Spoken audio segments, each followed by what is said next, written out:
Gojo एक बेरहम इंसान था। पैसों के लिए वह किसी भी हद तक जा सकता था। उसके लिए किसी की जान की कोई कीमत नहीं थी। वह अपने रास्ते में आने वाले हर दुश्मन को खत्म कर देता था, सिवाय सकुना के। सकुना अंडरवर्ल्ड का सबसे बड़ा नाम था और गोजो उसका सबसे भरोसेमंद आदमी माना जाता था। पीक इलाके में गोजो का ऐसा खौफ था कि लोग उसका नाम सुनते ही सहम जाते थे। गोजो लगातार बड़े बड़े गैंगस्टरों को खत्म करके अपनी ताकत बढ़ा रहा था। इसी दौरान उसकी टक्कर होती है टीपी फुकरे से। टीपी फुकरे क्लॉक टावर का सबसे खतरनाक माफिया था और वह भी पीक पर राज करना चाहता था। टीपी फुकरे ने रात में हमला करने की योजना बनाई, लेकिन किस्मत ने उसका साथ नहीं दिया। गोजो के एक आदमी ने छुपकर उसकी पूरी प्लानिंग सुन ली और तुरंत जाकर गोजो को खबर दे दी। खबर मिलते ही गोजो बिना देर किए क्लॉक टावर पहुंच गया। टीपी फुकरे को संभलने का मौका भी नहीं मिला और गोजो ने उसे एक ही गोली में खत्म कर दिया। गोजो मुस्कुराते हुए बोला, जब तू दुनिया में आया था तब तक मैं इस अंडरवर्ल्ड का हिस्सा बन चुका था। इतना कहकर गोजो वहां से निकल गया। कुछ ही समय बाद यह खबर हैप्पी सरकार तक पहुंच गई। हैप्पी सरकार टीपी फुकरे का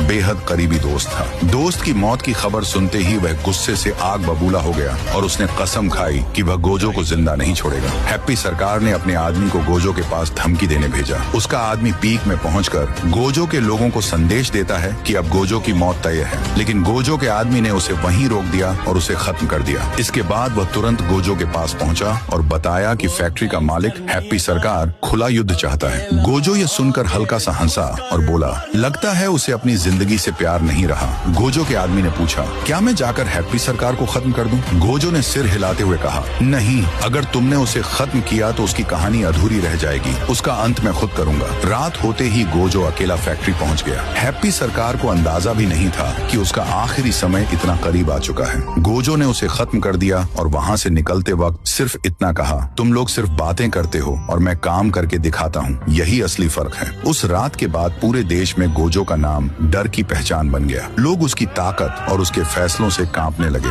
लेकिन कहानी यहीं खत्म नहीं होती। असली तूफान अभी बाकी है, क्योंकि बहुत जल्द इस कहानी में एंट्री होने वाली है राय स्टार की, और उसके आने के बाद अंडरवर्ल्ड की दुनिया पूरी तरह बदलने वाली है। अगर आप लोग इसका पार्ट 2 चाहते हो तो इस वीडियो पर 10,000 लाइक्स करवा दो। फिर देखना राय स्टार कैसे गोजो की हालत खराब करता है।